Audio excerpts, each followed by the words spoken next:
Hola, buenos días, buenas tardes a toda la audiencia. Mi nombre es Rosa María Flores Serrano. Yo soy académica del Instituto de Ingeniería de la UNAM, soy miembro de CIPSA y también soy miembro del Seminario Universitario de Riesgos Socioambientales, que es la entidad coorganizadora de esta mesa, que lleva por título Contaminación y efectos en salud con un enfoque hacia suelos. En la mesa tendremos 4 disertantes. En primer lugar, a la doctora María del Carmen Martínez Valenzuela, de la Universidad Autónoma de Occidente de Los Mochis, Sinaloa, en México, quien nos hablará sobre plaguicidas y su uso en Sinaloa y efectos en salud. Luego nos hablará la bioquímica especialista en toxicología Julieta Borello, del Centro de Excelencia de Procesos y Productos de Córdoba, en CEPROCOR, que nos hablará de lo que está haciendo en su tesis doctoral, que es uno de los más grandes esfuerzos que yo haya visto en este tipo de trabajos, que nos hablará del uso de fármacos de veterinarios y efectos en matrices, entre ellas el suelo, y los potenciales efectos en salud. Posteriormente hablará el doctor Carlos Molano Cajigas, quien es connotado hidrogeólogo de la Universidad de los Andes en Bogotá y consultor de hidrogeocol, que nos hablará sobre contaminación en suelos, particularmente con hidrocarburos en Colombia y Ecuador. Y finalmente, pero no menos importante, nos hablará la doctora Elisa Cedas Larios, quien hablará de su área de experiencia, que es el derecho ambiental y derechos humanos, que en esta ocasión lo hará con un enfoque en suelos. Bienvenidos a todos nuestros disertantes. No leeré sus semblanzas porque esas están en los videos que vamos a ver. Saben que la mecánica de este congreso es a través de videos. También me acompañan en la mesa los panelistas, que es el maestro Pablo González Castillo, de la Pontificia Universidad Católica de Chile, y la doctora Nacheli Ruiz Rivera, quien es coordinadora del Seminario Universitario de Riesgos Socioambientales, y de ellos sí voy a leer una pequeña semblanza. Con ellos nos reuniremos después de los 4 videos de los disertantes. El maestro Pablo González Castillo es licenciado en Historia por la Universidad de Chile, maestro en Desarrollo Urbano y estudiante de Maestría en Salud Pública por la Universidad de Chile. Sus áreas de trabajo son las desigualdades territoriales y sociosanitarias, desde miradas ligadas a la ecología política y la salud colectiva latinoamericana. Sus investigaciones versan sobre perspectivas cualitativas sobre sufrimiento ambiental e incertidumbre sanitaria, experimentada en la localidad del Chañaral, Chile, que ya vimos apenas en la sala 1 que también se trató el tema, y conflictos socioambientales derivados por la instalación de rellenos sanitarios en Santiago de Chile. Bienvenidos. La doctora Nacheli Ruiz Rivera es investigadora titular del Departamento de Geografía Social del Instituto de Geografía de la UNAM y coordinadora del Seminario Universitario de Riesgos Socioambientales. Es doctora en Estudios de Desarrollo, docente y tutora de los programas de posgrado en Geografía y Ciencias de la Sostenibilidad de la UNAM, y sus trabajos se enfocan en atender la vulnerabilidad socioambiental, las políticas públicas en torno a la reducción del riesgo de desastre, la planeación territorial, especialmente los aspectos urbano y ambiental, y la cartografía de riesgos. Le doy la bienvenida. Creo que para no retrasar la mesa, esperaremos hasta el final de las 4 videos para que la doctora nos hable un poco de lo que es el SURSA, y yo lo que le pediría ahorita a los organizadores, si nos pueden dar lugar al primer video, que es justamente el trabajo de la doctora María del Carmen Martínez Valenzuela, que nos hablará sobre efectos de hierro por el uso de plaguicidas en Sinaloa. Si nos hacen favor, Julio, de pasar el video.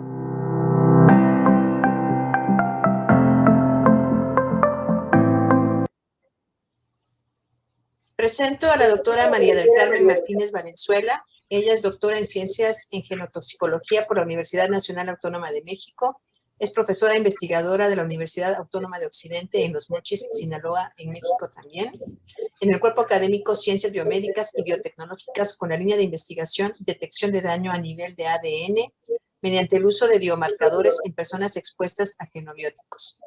Ha sido jefa del Departamento Académico de Ciencias Biológicas, directora del Instituto de Investigación en Ambiente y Salud y vicerrectora académica de la Universidad Autónoma de Occidente. Bienvenida y muchas gracias por estar en este simposio. Paso la palabra a la doctora. Muchas gracias. Muchas gracias. Agradezco la oportunidad de poder compartir parte de...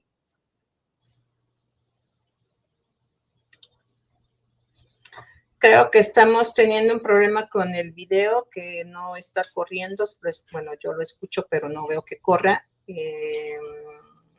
No sé si nos puedan decir de la organización si se puede resolver esto.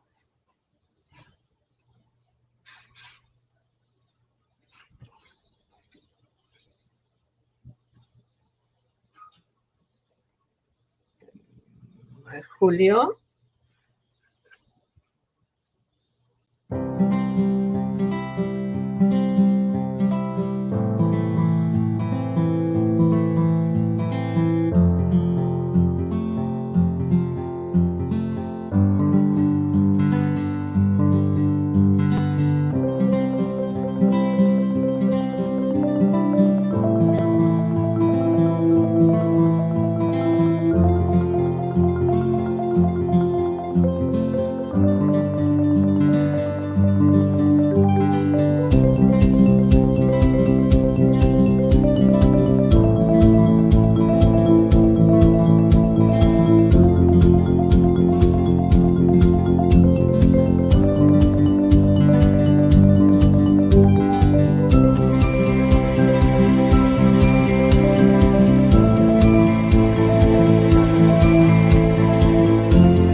Buenas tardes, buenos días. No sé si me puedan dar señales de la organización, si vamos a reiniciar con el video 1 o empezamos desde el inicio. Bueno, para los que nos están escuchando ahorita, estamos en la sesión Contaminación y Efectos en Salud con un enfoque hacia suelos. Julio.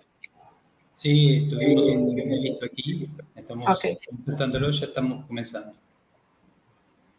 ¿Pero repito desde el inicio? No. Ok.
Hola, creo que vamos a retomar el primer video de la sesión en breve. Para quienes están conectando apenas, seguimos en la sesión de contaminación y efectos en salud con un enfoque hacia suelos. El video que veríamos ahorita sería el de la doctora María del Carmen Martínez Valenzuela, de la Universidad Autónoma de Occidente en Los Mochis, en México. Y ella nos hablará sobre el uso de plaguicidas y los efectos en salud en Sinaloa, que es el área de trabajo que ella desarrolla.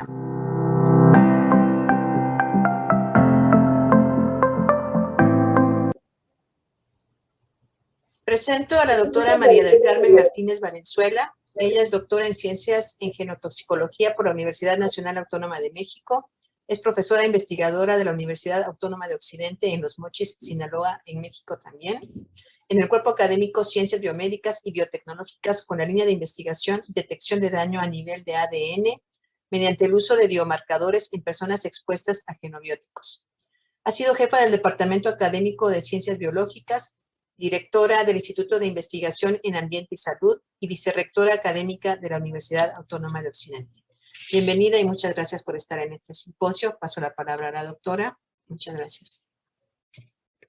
Muchas gracias. Agradezco la oportunidad de poder compartir parte de los trabajos que hemos desarrollado en equipo con varios investigadores, tanto nacionales como del extranjero, que nos han apoyado. El tema es efecto y aspectos normativos de los plaguicidas, tanto en la salud de la población humana como el medio ambiente.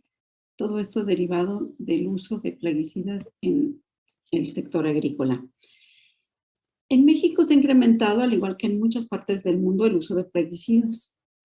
Particularmente ha sido utilizado de manera mezclada y ha detonado varios problemas, tanto en aspectos, como comentábamos, ambientales, como de impacto hacia la salud humana. Pero la cantidad real de plaguicidas que se utilizan no se encuentra documentado, lamentablemente.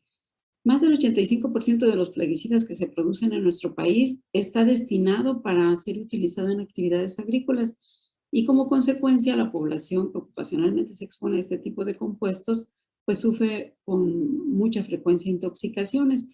Pero no solo las intoxicaciones agudas son las que nos preocupan, sino también las crónicas, a las que están expuestas invariablemente también de manera habitacional todas las personas que de alguna manera habitamos o vivimos en estas zonas. Por mencionarles un dato que me parece relevante, en el ciclo agrícola 2020 se sembraron un total de 1.067.525.63 hectáreas en el estado de Sinaloa, México. Esta cantidad de hectáreas realmente es importante mencionarlo y hacer énfasis porque si pensamos que Sinaloa se caracteriza porque en mucho de su territorio, principalmente en la zona norte del estado, es un valle. Y esto evita, pero más bien facilita la dispersión de moléculas de plaguicidas que son asperjados por vía aérea. Nosotros hemos realizado investigación y documentado, por ejemplo, el daño que sufren los pilotos de las aeronaves que asperjan este tipo de compuestos en los campos agrícolas sinaloenses. También hemos hecho investigación con el binomio madre-hijo de gente que habita en estas zonas o que también se expone ocupacionalmente a este tipo de compuestos, así como con los jornaleros agrícolas que participan en las labores de este tipo en el estado. Pero particularmente es de gran preocupación la deriva ambiental que se genera o se detona por las aspersiones aéreas de mezclas complejas de plaguicidas, entendiendo por deriva ese movimiento de gotas de plaguicidas hacia un objetivo distinto al que para el que fue asperjado. Esto nos convierte en un pueblo asperjado.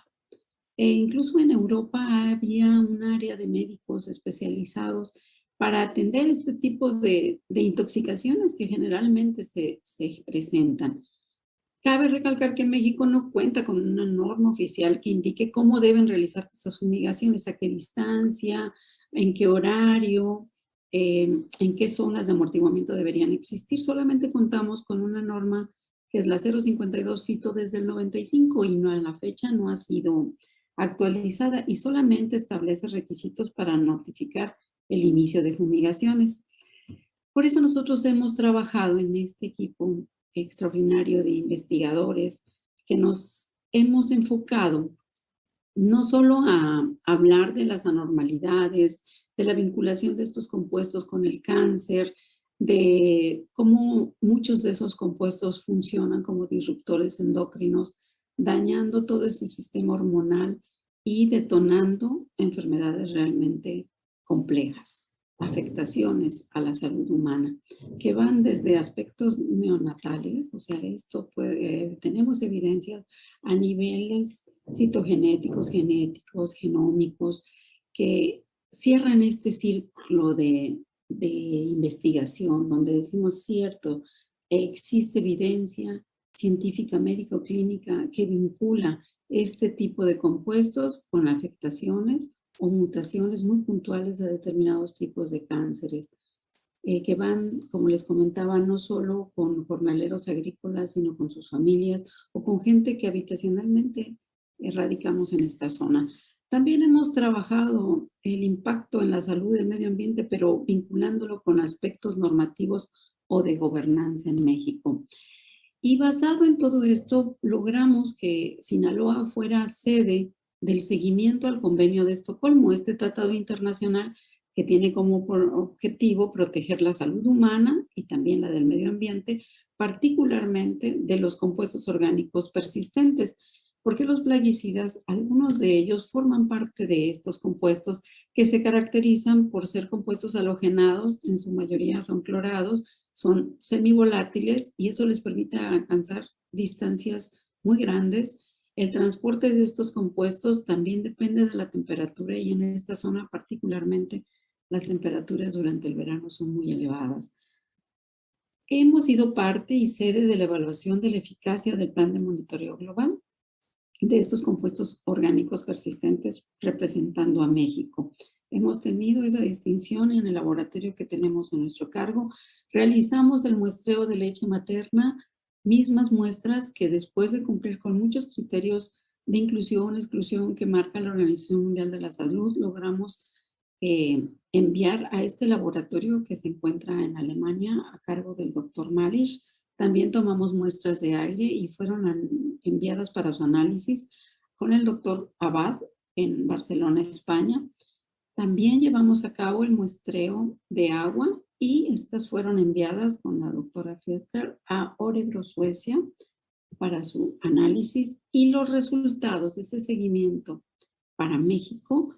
En algunos aspectos de algunos COPs nos ubican entre los 3 primeros lugares más altos en concentraciones para América Latina, México y el Caribe.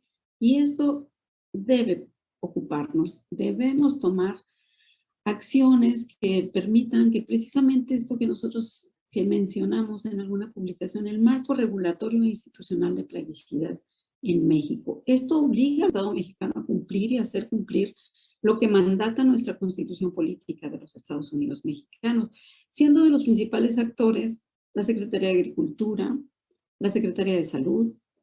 También estamos conscientes de que existen otras legislaciones secundarias como la de Sanidad Vegetal, la Ley General de Salud, la Ley General del Equilibrio Ecológico y la Protección al Ambiente, entre otras más. Este marco regulatorio también involucra dependencias de gobierno encargadas, por ejemplo, del registro de plaguicidas. Entre ellos está la COFEPRIS o la COPRIS en los estados, la Semarnat, como ya comentamos, la SADER. Pero si alguna de estas instancias omiten sus obligaciones y la aplicación de sanciones, todo esto tiene repercusiones muy importantes que se muestran en frecuentes faltas de responsabilidad en la realización de buenas prácticas agrícolas.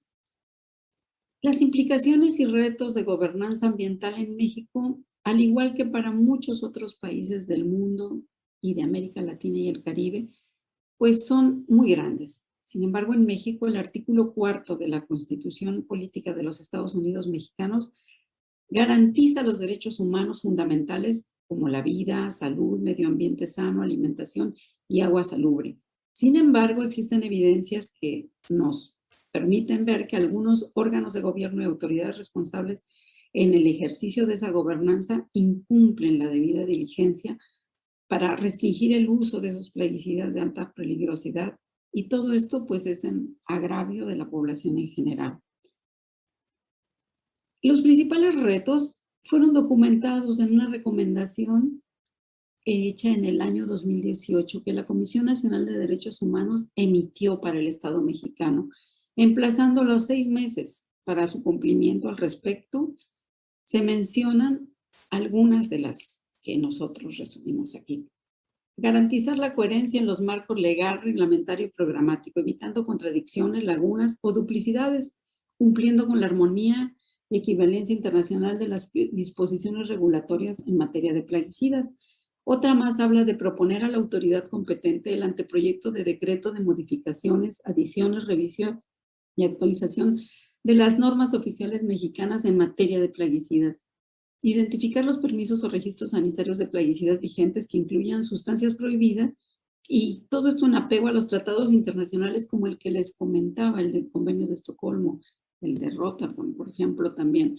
En materia de gobernanza se recomienda por parte de esta Comisión de Derechos Humanos elaborar un diagnóstico del estado actual de la contaminación de los suelos, del agua, superficial y subterránea por plaguicidas en las zonas agrícolas particularmente, y haciendo énfasis en el efecto adverso de los plaguicidas altamente peligrosos, los cuales ya no debieran ser usados por nuestro país, y que aquí cabe mencionar porque es muy importante identificar 2 tipos de intoxicación, la aguda y la crónica. La aguda es muy notoria, la crónica pasa tiempo, pero es sumamente grave para poder identificarse, y cuando se hace normalmente es en un estado muy avanzado de deterioro. Se recomienda la conformación también de un programa de brigadas de salud periódica, principalmente a personas con intoxicaciones por contacto con plaguicidas, también garantizar la debida coordinación entre autoridades y fortalecer los mecanismos de coordinación con las instituciones y autoridades involucradas en toda la regulación y gestión de los plaguicidas, además de identificar sustancias que resultan peligrosas para el ambiente y también para la salud. Entonces, resulta necesario proponer cambios en políticas públicas sobre gestión de plaguicidas en México que prioricen la promoción, el respeto, la garantía de los derechos humanos fundamentados en el artículo 4 de nuestra Constitución Política de los Estados Unidos Mexicanos. Por su atención, muchas gracias.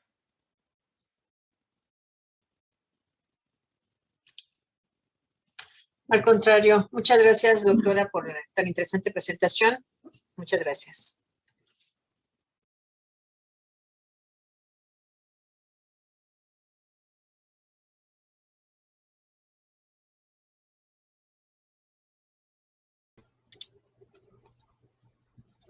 Hola a todos.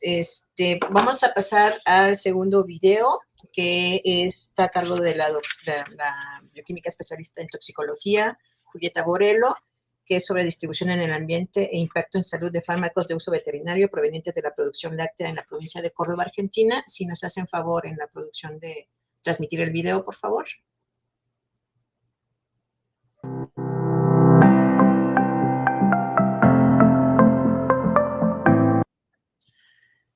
Presento a la bioquímica especialista en toxicología y química legal, Julieta Borello. Se desempeña como docente en las facultades de Ciencias Exactas, Físicas y Naturales y de Ciencias Químicas en la Universidad Nacional de Córdoba, en CEPROCOR.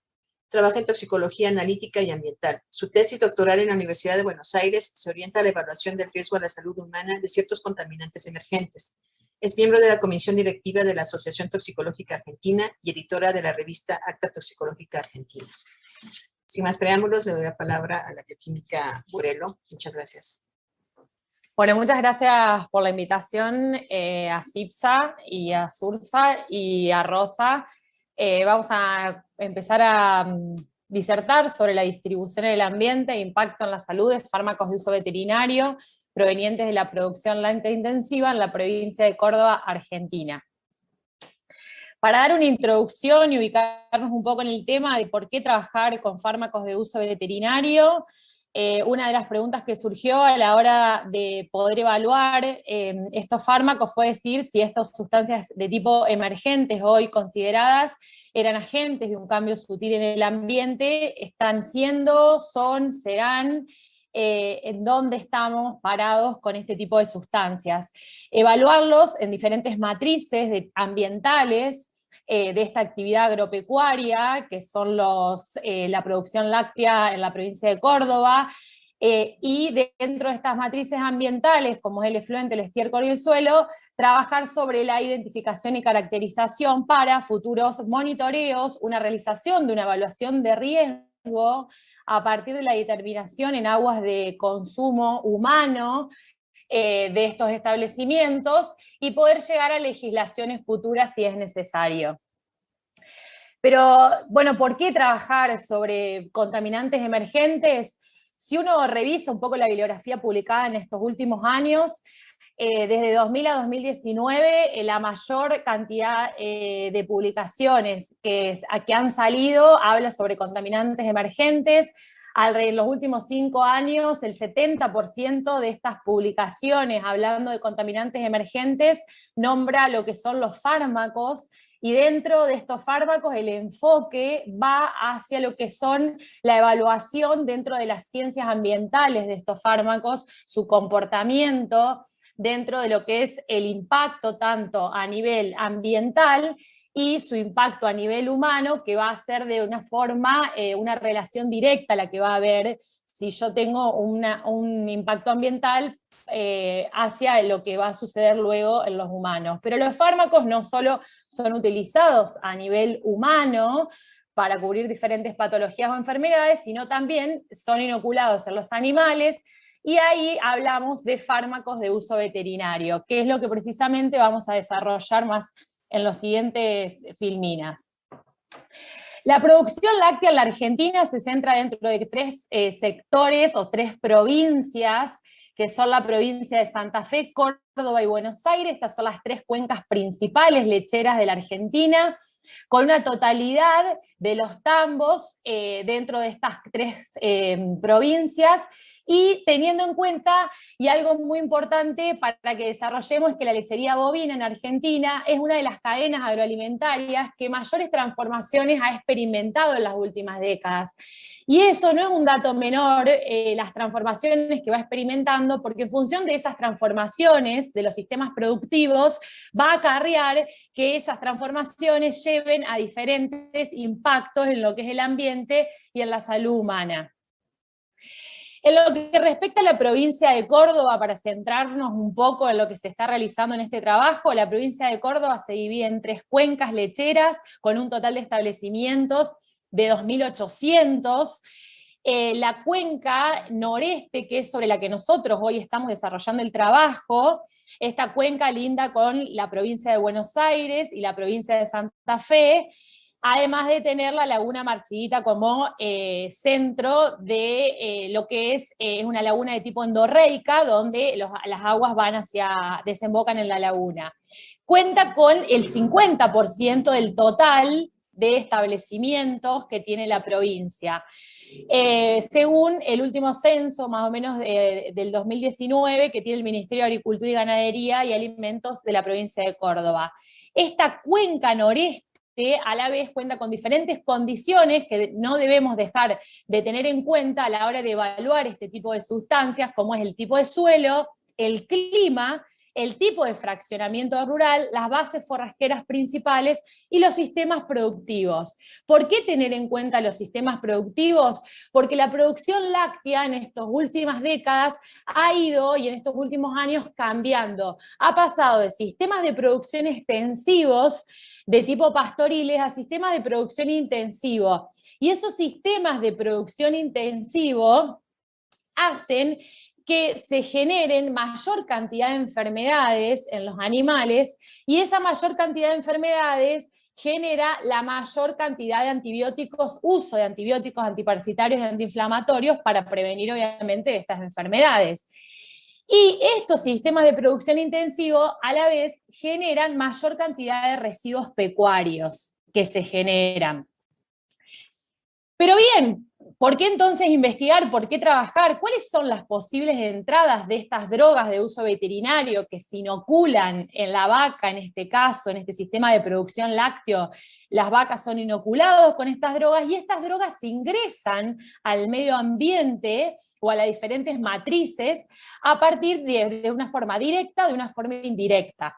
Esa forma directa de ingreso es a partir de la defecación, del estiércol o la orina, y la forma indirecta a partir del abono o el efluente que se genera de la misma actividad.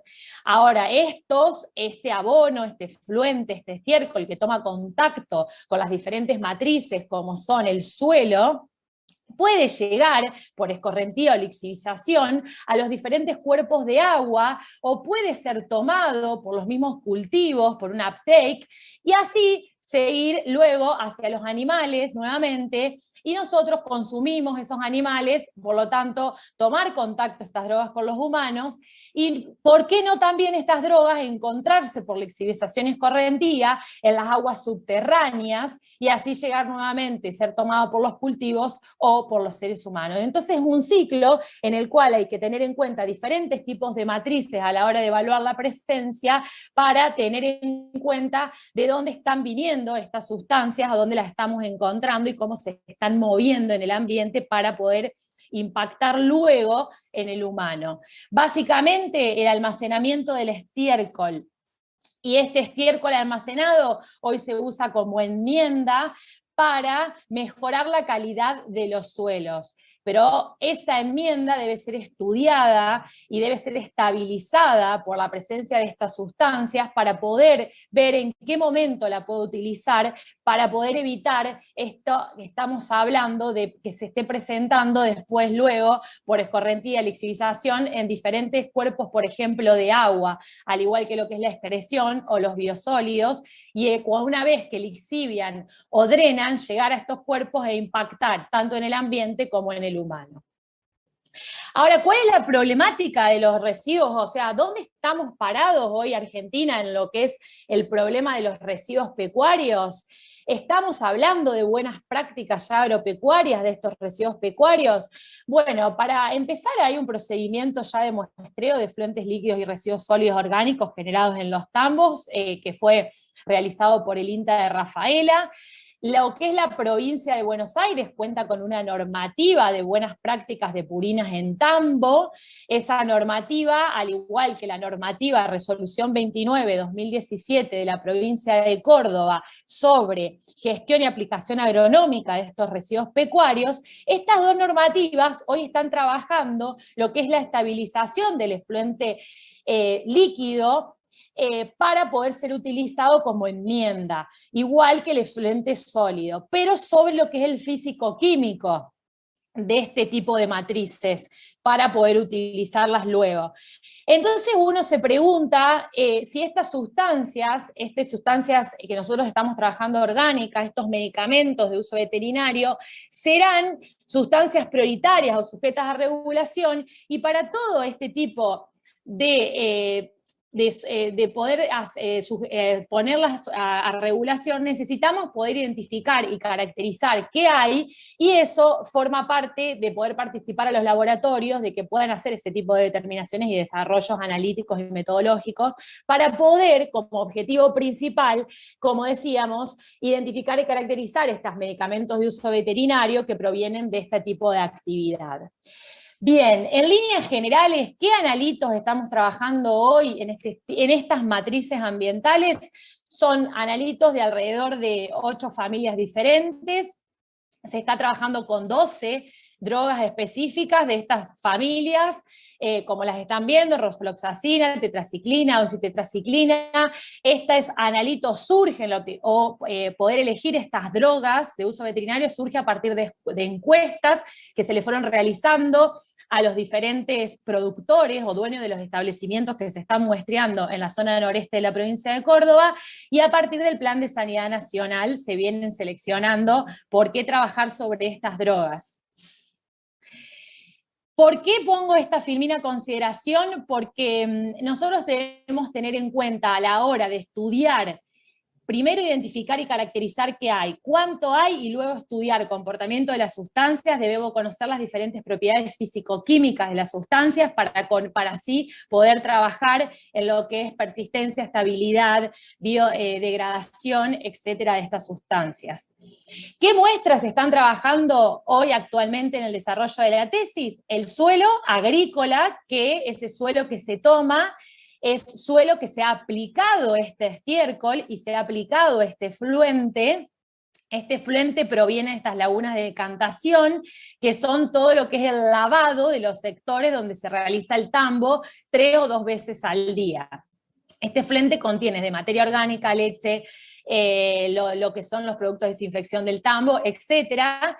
Y este fluente es aplicado en diferentes épocas del año a estos suelos agrícolas, igual que el estiércol, que puede ser como estas montañas de abonos que se juntan, o el estiércol que se va juntando, que va defecando el animal aisladamente y se junta y se coloca con la estercolera en los suelos como enmienda. Entonces nosotros tomamos suelos que se estuvo aplicando estas dos matrices. Y el agua de pozo que se toma, en realidad estas aguas son las aguas que provienen de los pozos de los establecimientos que se utilizan como lavado. Digamos que es el agua también que en cierta forma utilizan los establecimientos para consumo, tanto animal como humano.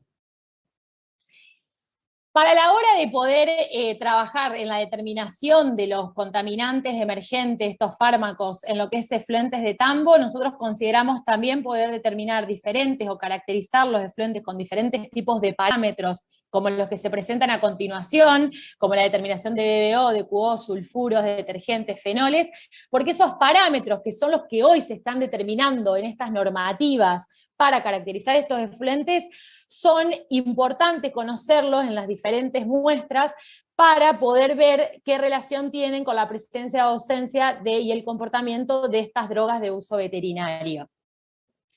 En lo que respecta al suelo, a la hora de considerar su estudio, nosotros tenemos que considerar las condiciones de sitio de esos suelos, la profundidad del agua subterránea, el clima, condiciones geológicas, como decíamos, conocer, como le dije, las propiedades de estos fármacos y conocer las propiedades del suelo.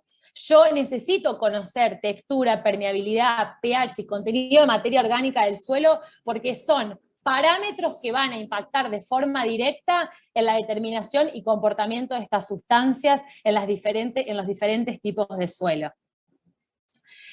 Para ir cerrando lo que respecta a resultados de discusión y después poder llevarlo a cabo en lo que es las preguntas que quieran hacer y desarrollar, para tener solo en cuenta, nosotros hemos desarrollado las metodologías analíticas con buenos resultados en lo que respecta a lo analítico, con buenos límites de detección y cuantificación en las 3 matrices ambientales, como también en el agua de consumo humano. En lo que respecta a lo que hoy en día, nosotros vamos a muestrear alrededor de 80 establecimientos, llevamos muestreados hoy 60 establecimientos, nos quedan 20 para cerrar el muestreo. De esos 60 muestreados, llevamos alrededor de 30 muestras procesadas, en las cuales yo le puedo presentar resultados de lo que se ha ido identificando en estas matrices, en diferentes concentraciones, pero tener en cuenta que en más del 60 o del 20% del total del 30%, del N que se evaluó, se ha encontrado 1 o 2 o 3 drogas. Siempre se ha encontrado una droga de uso veterinario en medias que rondan, como por ejemplo el flomixin, 2,4 microgramos litro en el efluente, 8 ppb en lo que es el estiércol, y 0,3 en lo que es el suelo. Eso también nos marca una relación de que en las 3 matrices que yo tomo, yo encuentro este tipo de sustancias, como pasa con la tetraciclina. A lo mejor la oxitetra la encuentro en el efluente, pero ya no en el estiércol y suelo. De estas 30 muestras, nos faltan terminar de procesar el resto de las muestras, y tener en cuenta que para nosotros lo más importante de lo que respecta al estudio de suelos, además de poder determinar estas concentraciones de los diferentes compuestos, aquellos compuestos hoy en día que se están encontrando con más frecuencia, como es el caso de la tetraciclina y el flunixin, nosotros vamos a realizar a partir de ensayos que se están ya realizando la semana que viene, lo que es degradación, se van a hacer estudios de degradación de estas dos sustancias, por eso era importante determinar las concentraciones, porque a partir de estas concentraciones nosotros vamos a reproducir esto en los suelos de dos tipos de suelos, diferentes características de la zona de que se está muestreando, para poder evaluar degradación de estas dos sustancias, que son las más frecuentes. En lo que respecta hoy a las aguas de consumo relacionadas a estas mismas muestras de estiércol, efluente y suelo, se han encontrado tetraciclina, oxitetraciclina y flumixina en concentraciones que rondan de 0,1 a 1,6 ppb en un total de muestras de 33 en el 70%, lo que se encontró en el 85% oxitetraciclina en concentraciones que van de 0,5 ppb a 5 ppb, y flunixin de 0,02 ppb a 2,1 en el 45% de este 33 como N hoy que se ha evaluado de muestras. Por lo tanto, hay una relación de lo que se va encontrando en el agua de consumo respecto a las matrices ambientales. También hoy se está estudiando, ya vamos llevando 2 meses de estudio de estabilidad de las 11 sustancias, en este caso se están realizando estudios de estabilidad de las 11 sustancias, tanto en agua de pozo a temperatura ambiente como refrigerada. Esos resultados hoy están tanto de las muestras como de la parte del desarrollo analítico y de lo que es la estabilidad, escribiéndose un trabajo de publicación científica que va a ser publicado dentro de más o menos un mes, va a estar mandándose a la revista. En lo que respecta a las conclusiones, para ir cerrando, los antibióticos, antiparasitarios y antifúngicos presentan una amplia variabilidad en su comportamiento debido a la diversa gama de propiedades físicas y químicas que presentan. Las zonas rurales, en lo que respecta a las zonas rurales, las drogas de uso veterinario se extienden de una forma difusa sobre el área, y son transportadas por el aire, escorrentía, erosión o lixiviación hasta alcanzar un cuerpo de agua. El comportamiento de absorción de los productos farmacéuticos puede variar en diferentes tipos de suelo, porque se presentan en su forma ionizada o no ionizada, lo que afecta esa interacción con los diferentes compuestos que están en el suelo. La presencia del estiércol o lodos en los suelos agrícolas puede afectar no solo el comportamiento de sorción de estos materiales, sino también su persistencia. La evidencia científica demuestra que el uso excesivo de antibióticos en animales puede contribuir a la aparición de resistencia a los antibióticos. Preservar la efectividad de los antibióticos, que son importantes para la medicina humana, al reducir su uso innecesario en los animales, y que se necesita focalizar esta investigación en esta área para producir información en lo que respectaba recién a lo que es comportamiento, degradación, persistencia de estas sustancias, para desarrollar, refinar y calibrar modelos para estudiar los CE. Muchas gracias. Al contrario, muchísimas gracias por esta presentación. Muchas gracias. Muy bien, ya llevamos 2 de las presentaciones de las 4 que componen esta mesa. Como verán, tratamos de tener varios tipos de contaminantes enfocados hacia suelos. Ya vimos plaguicidas con la presentación de la doctora Martínez. Acabamos de ver lo que son fármacos de uso veterinario, en particular antibióticos y antiinflamatorios, que es el trabajo de doctorado de la bioquímica Borello, que excelente presentación. Y ahora vamos a ver algo acerca de hidrocarburos y metales en suelos. Es una presentación que lleva por título Contaminación de suelos y riesgos asociados en la salud y el ambiente, acciones remediales y casos de aplicación en Colombia y Ecuador, que está a cargo del doctor Carlos Molano Cajigas. Le pido a la producción, por favor, que si nos pasan el video.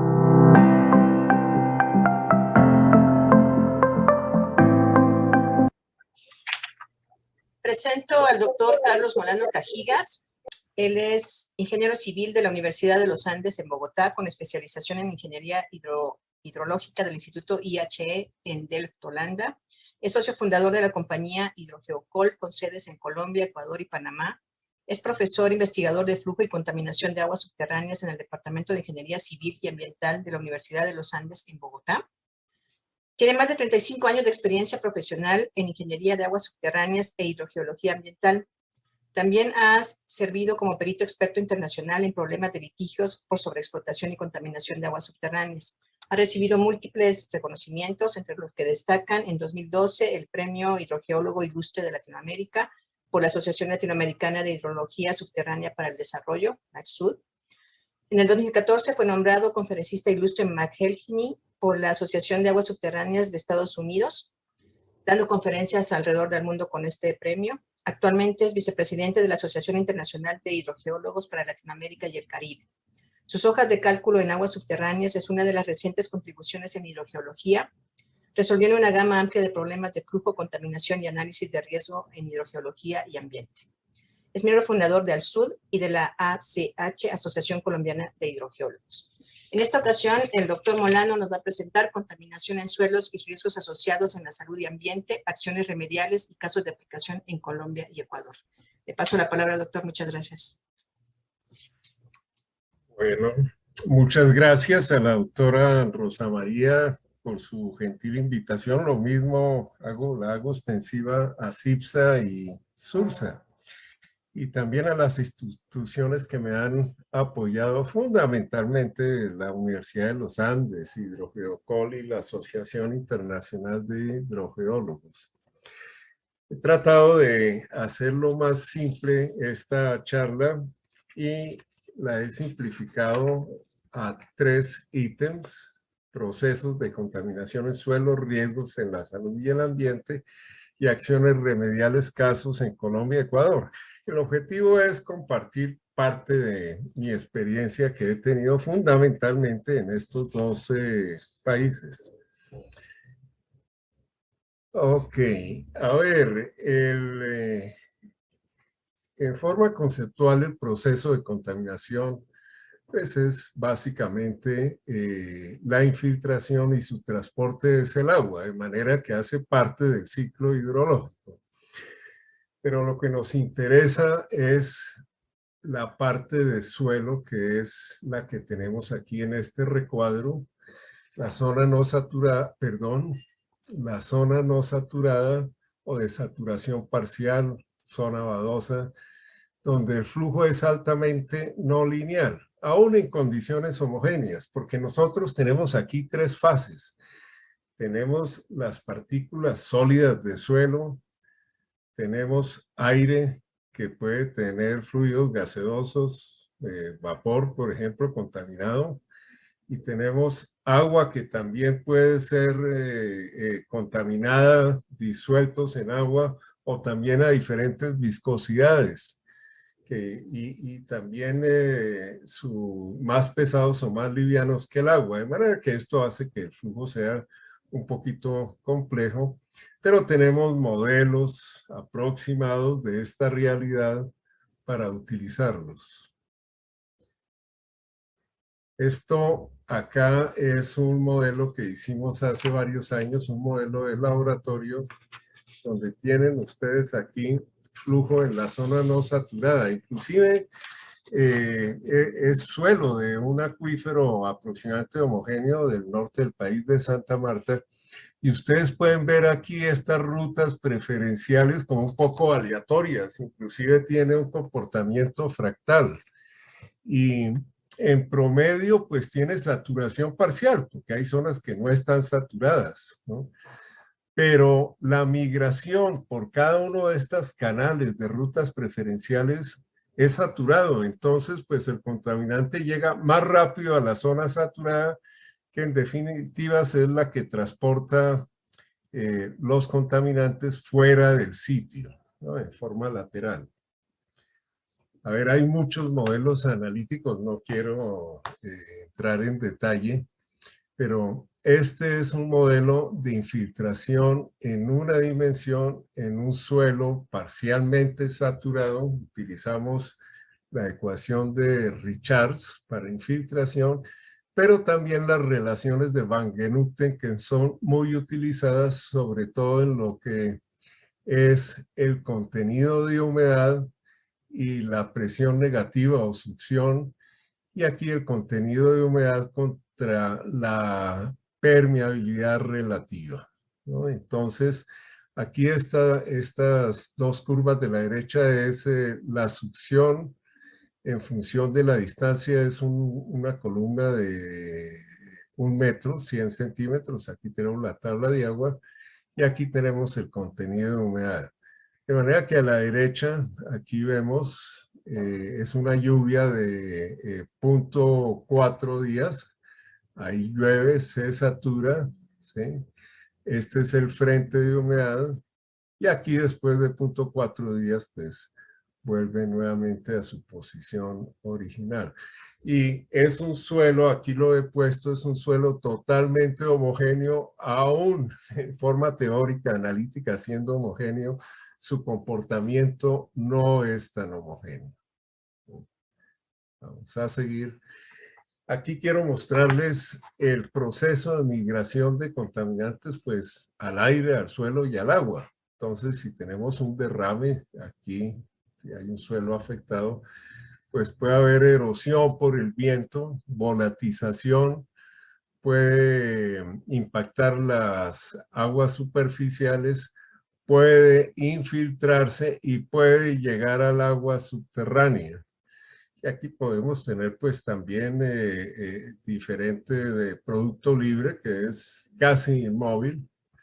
Aquí tenemos la distribución de humedad típica, donde tenemos aquí el 100% aquí de saturación, pues obviamente donde está totalmente saturado y va descendiendo. A veces en la zona aquí de humedad, pues bajo la acción de la lluvia, puede tener pues un poco más de saturación.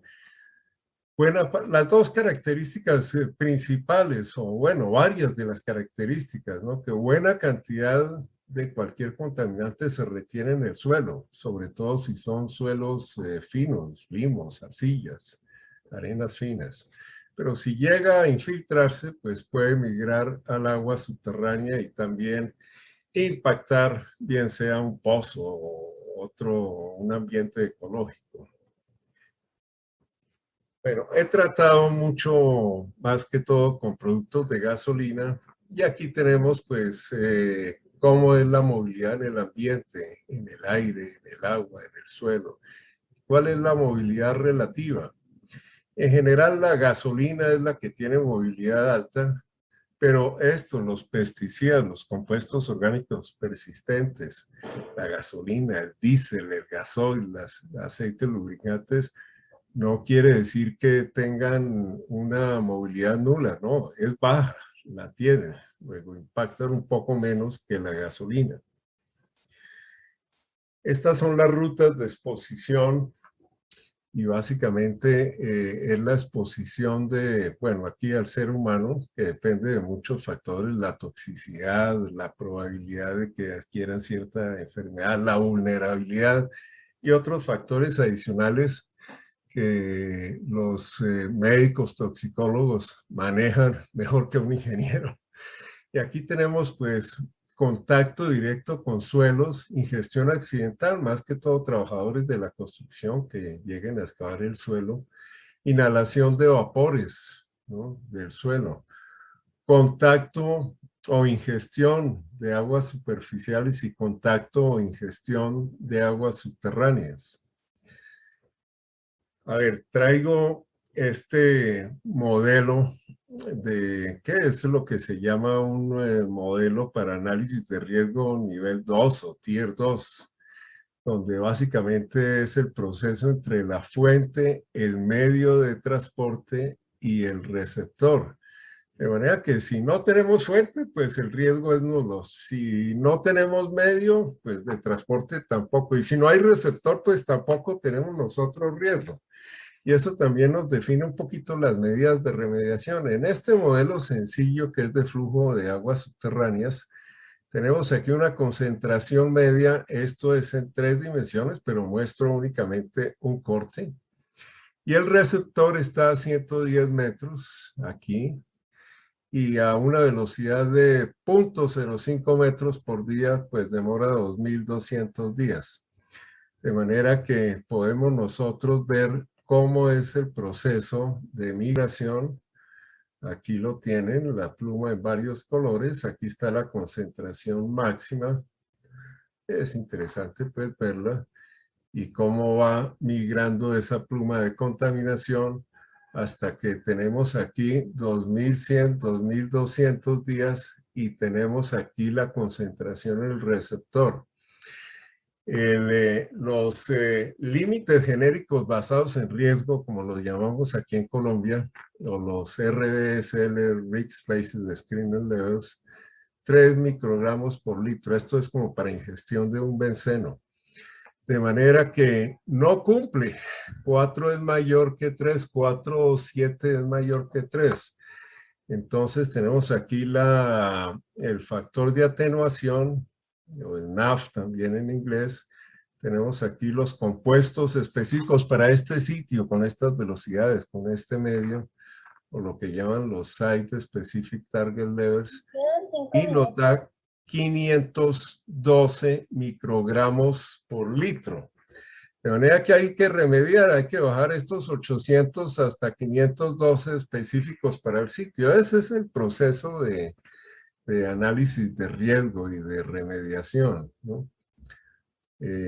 Vamos a ver, compartirles simplemente varias láminas de acciones remediales, pues esta es la más fácil, más lógica, pero también de las más costosas, que es excavación y disposición. Ir a disponer un suelo contaminado en un relleno de seguridad es costoso, el transporte es también costoso, los riesgos también asociados. Estas fotografías son viejas, ustedes encuentran en internet una fantasía de fotografías, pero la pongo aquí porque fue uno de los primeros procesos de inyección de aire por debajo del nivel freático y extracción de vapores por encima del nivel freático, creando una barrera, es decir, como un proceso en el sitio, un stripper en el sitio. Biopilas, ¿no? Con un blower, con un aireador. Voy a pasar varias rápidas. Esto es una prueba piloto que se hizo en Colombia. Aquí estoy mezclando varias diapositivas para ver los radios de influencia. Es como una prueba de bombeo, pero en el aire. Y aquí tenemos pues también algunos modelos analíticos del proceso de extracción de vapores. Esto es en Ecuador, donde tenemos varios pozos de inyección, varios pozos de extracción. Aquí también los manómetros de succión. Estos ya son modelos un poquito más complejos, pero el principio es exactamente el mismo. Aquí tenemos una unidad de remediación, ya la vamos a ver, es esta que está aquí, donde tenemos una torre empacada, un air stripper, aquí una unidad de extracción de vapores. Estos en Colombia. También esto es un container donde pues se pueden ubicar ya el producto libre para disponerlo con toda la parte de seguridad. Esto es un air stripper en un pozo de bombeo en Ecuador para una comunidad. Entonces pues es un poco más grande, ¿no? Aquí tenemos algunos detalles. Esto es un air stripper esto es flujo multifase, pero también adecuándonos a las condiciones, porque es en un hotel, tenían realmente poco caudal, entonces se tenía realmente no es torre, esto es un stripper pues circular. Y aquí pueden ver pues cuando se bombeaba el pozo, pues el cono de descensos crea un espacio donde se extraen los vapores, ¿no? Bueno, todo esto sucumbió en el terremoto de Ecuador del 2015. Bombeo remedial manual con bombas inerciales que también se utilizan. Esto es en Ecuador, en el patio interno de un edificio donde pues tiene uno que adecuarse, es un separador también. Este edificio también se cayó en el terremoto. Esto es aquí en Colombia, en un alcantarillado en Pasto que es en ladrillo, alcantarillado que tiene 200 años. Entonces hubo un derrame de productos de hidrocarburo, aquí está el blower, aquí la extracción, y bueno, pues una zona residencial, chimeneas altas. Esto es en Bogotá también, con los sistemas de carbón activado. A veces, pues aquí teníamos al otro lado de esta planta, no se alcanza a ver, pero al fondo hay apartamentos. Entonces, no solamente bastaba la chimenea alta, sino también pues, limpiar esos vapores. Esto es extracción de producto libre, que caben estos sistemas que realmente son pequeños y caben en un pozo de 2 pulgadas, flotan sobre el nivel freático de manera que extraen el producto libre. Aquí también utilizando algunas bombas neumáticas para el mismo propósito. Oxidación química que la hemos utilizado últimamente. Y básicamente el Geoprobe es muy útil porque inyecta uno el oxidante, ¿no? Y bueno, aquí es peróxido de hidrógeno, agua oxigenada. Y aquí tenemos esta la tomé para ver la reacción en un pozo cercano, ¿no? Es como cuando se echan agua oxigenada en una herida, eso hierve, ¿no? La bomba de inyección. Esto es bien interesante también, pues, porque a veces hay que remediar taludes y aquí estamos en un sitio muy pequeño y ya peligraba la estabilidad física porque aquí hay una vía, bueno, tiene vías congestionadas por los dos lados de este sitio. Entonces aquí tenemos extracción de vapores, aquí una chimenea que pues se puede ampliar, ¿no? Es un sitio industrial. Y aquí tenemos varios inyectores, entonces se van pasando a diferentes profundidades. Realmente es muy efectivo. Y aquí se tapa con plástico, pues para que no haya vapores, pues aquí dentro de los mismos operadores. Biorremediación, pues esto es básicamente land farming. Esto es en Ecuador también. Cuando tiene uno el sitio y está cercano, pues la biorremediación es muy efectiva. Y bueno, básicamente esto es lo que les quería compartir a ustedes. Muchas gracias. Al contrario, doctor, interesante todo lo que...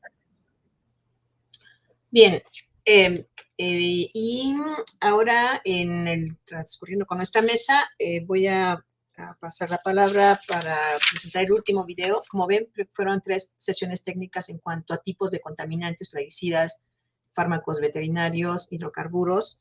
Y ahora nos hablará la doctora Lisa Sedas de Derechos Humanos y Ambiente desde la perspectiva de uso de suelo en América Latina. O sea, es conjuntar todo, ya sabemos que están contaminados y a ver qué tenemos de nuevo en esta área. Le pido a la producción que, por favor, pase el video.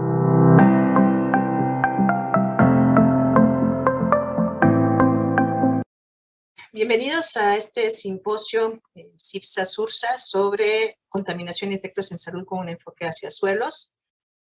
Presento a la doctora Elisa Enriqueta de Jesús Sedas Larios. Ella es profesora universitaria en la Facultad de Derecho de la Universidad de Anáhuac, México Norte, y consultora en temas de sustentabilidad. Doctora en Administración y Gerencia Pública por la Universidad de Alcalá de Henares e INAP en España, maestra en Política de Gestión y Derecho Ambientales, especialidad en Derecho de la Unión Europea por la Universidad Castilla-La Mancha en España, especialidad en Derecho Internacional del Medio Ambiente por el Programa de Naciones Unidas. Ella nos va a exponer en esta ocasión Derechos Humanos y Ambiente desde la perspectiva del uso de suelo en América Latina. Le doy la palabra a la doctora Sedas. Muchas gracias. Muchas gracias, doctora Rosa. Agradezco a los organizadores de este simposio que habla y trata de temas tan vitales como es la contaminación y efectos en salud con un enfoque de suelos, especialmente a CIPSA. ¿Qué es lo que veremos en esta presentación? Un enfoque genérico que va enfocado hacia América Latina con un enfoque jurídico y de política ambiental, de los recursos naturales que están intrínsecamente relacionados con la salud humana y el medio ambiente, específicamente el recurso natural suelo, que nos va a permitir en gran medida ubicar este esquema de derechos humanos para prevenir y para remediar sitios contaminados. En ese entendido, cuando hablamos del recurso natural suelo, es importante ubicar bajo qué esquema tenemos la tenencia de la tierra en estos países hermanos como somos México con el resto del bloque latinoamericano.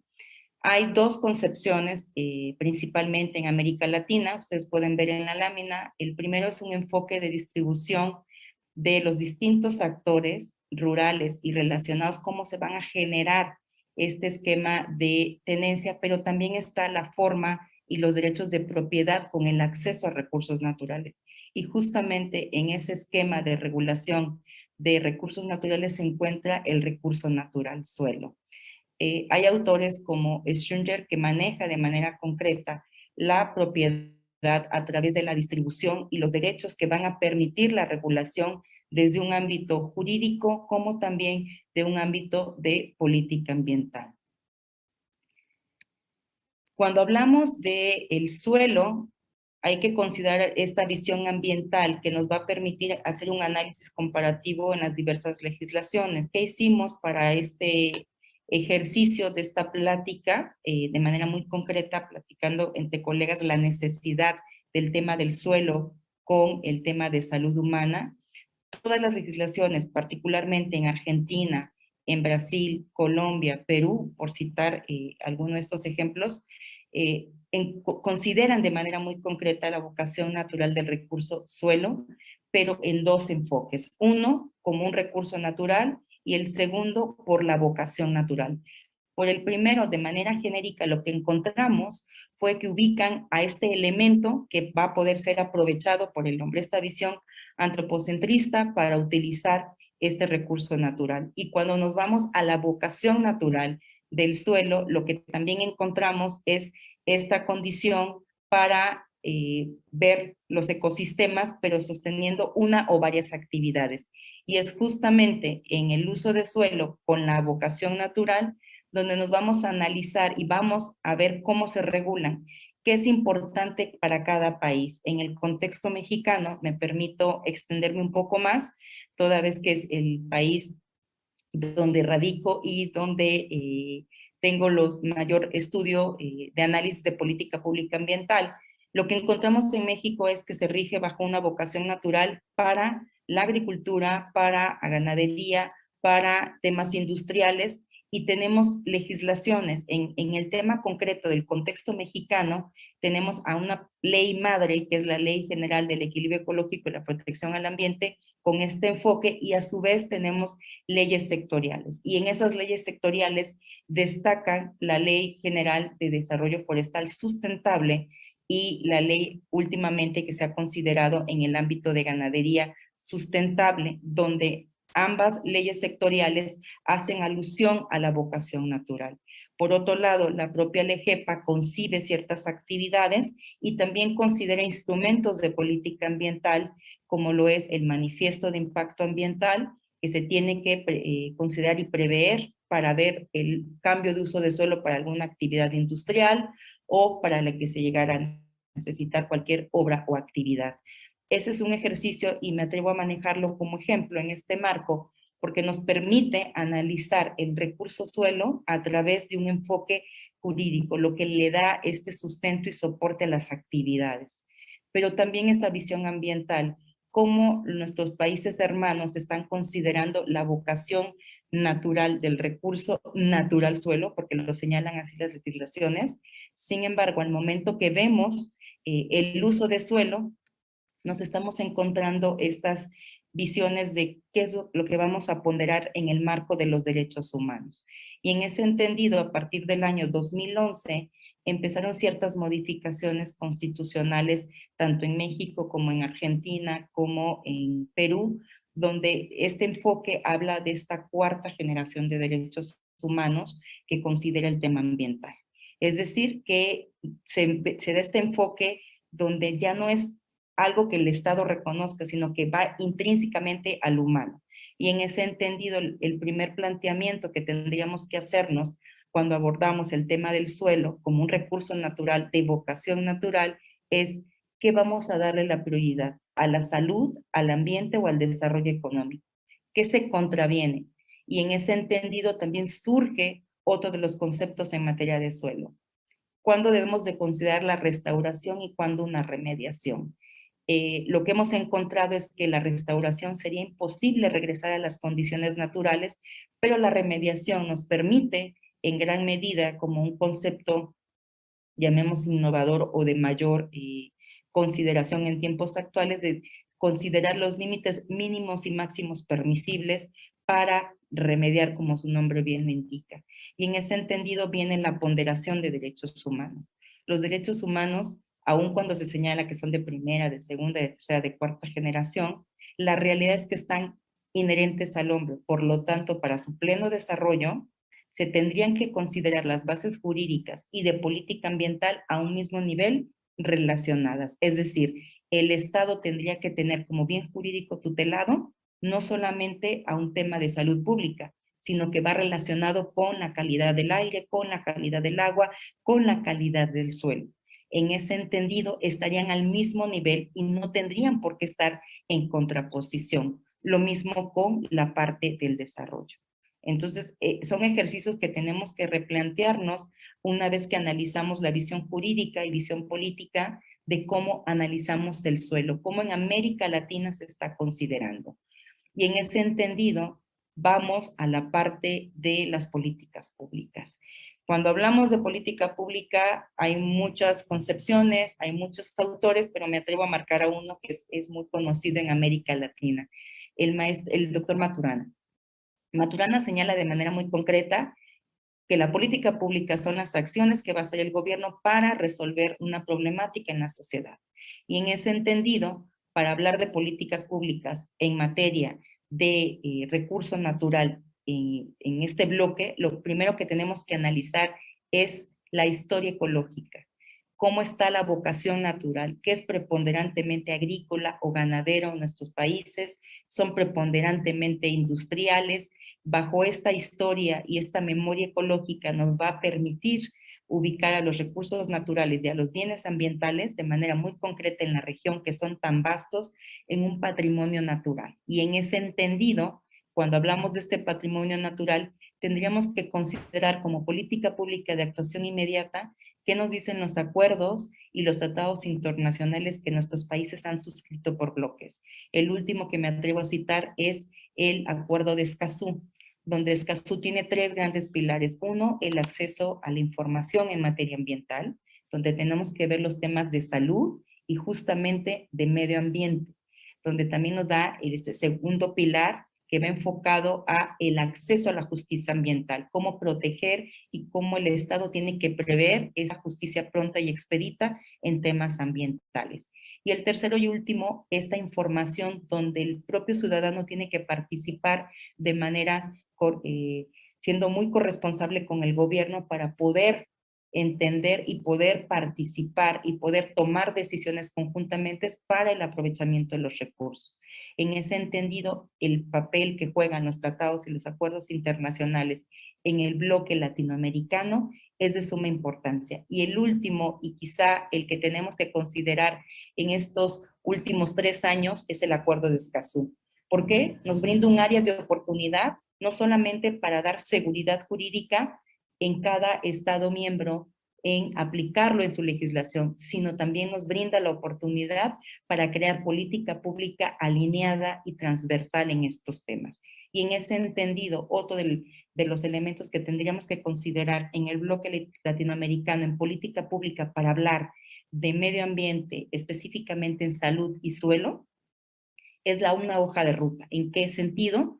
En que los programas de prevención y control de la contaminación tienen que considerar a la salud humana y al ambiente intrínsecamente relacionados. Es decir, que no es solamente pedir la opinión a una comisión, como en el contexto mexicano, que es la COFEPRIS, de riesgos sanitarios, pedir una opinión en un tema de remediación de sitios o en un tema de contaminación. Por el contrario, tendrían que trabajar estas dos autoridades y estos programas de manera tal que se hagan eficientes. Y la deuda que tenemos a nivel de América Latina es que no hay un modelo específico de un programa que nos permita considerar Quedan 5 minutos. Gracias. La prevención y la remediación de los sitios contaminados, donde en todo momento lo que se prevé, el bien jurídico tutelado es un recurso natural que constitucionalmente y en las legislaciones en nuestros países se ha ido desarrollando, pero por otro lado, este bien jurídico tutelado de la vida. En ese entendido, tenemos que situarnos no solamente a un esquema antropocentrista ambiental donde el hombre tiene que usar todos los recursos, sí, pero los tiene que administrar de manera tal que también el Estado tiene que prever la salud de los humanos. En ese entendido, es vital en esta deuda que me atrevo a señalar en ese tercer y último punto de esta lámina, la alineación de estos programas, pero bajo estos esquemas de acuerdos nacionales e internacionales. Y no me queda más que agradecer la invitación nuevamente. Al final me permito colocar correos electrónicos para cualquier duda o comentario, y estas 3 referencias que serían interesantes que las consideráramos en el marco de este simposium. Es un estudio que tiene de manera concreta la CEPAL, justamente hablando del uso de suelo, y también esta dimensión ambiental con los temas de tenencia de la tierra. Les agradezco mucho la invitación nuevamente y que tengamos un buen ejercicio en este simposio. Muchísimas gracias, doctora Cedas. Muy interesante todo lo que nos expuso. Muchas gracias.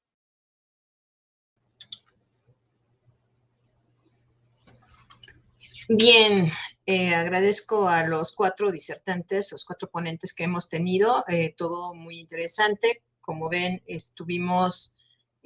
cuando planeamos esta mesa, quisimos que tuviera una representación latinoamericana. Tenemos gente en la mesa de México, de Chile, de Argentina, de Colombia, y temas diversos en cuanto a tipos de contaminantes, y para finalizar con el enfoque de derechos humanos y legislación que nos dio la doctora Cedas. Pasaríamos a empezar la discusión en lo que llegan preguntas o comentarios en el chat.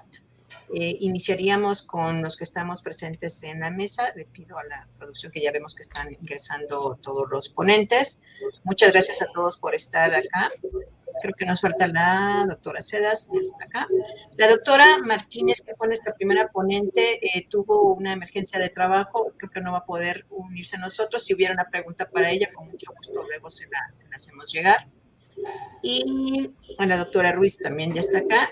Y para comenzar, en lo que llegan los comentarios y preguntas de nuestro amable público, le pediría a la doctora Nacheli Ruiz, que es la coordinadora del Seminario Universitario de Riesgos Socioambientales, que pues nos platique un poquito de por qué fue el interés de SURSA de hacer este seminario.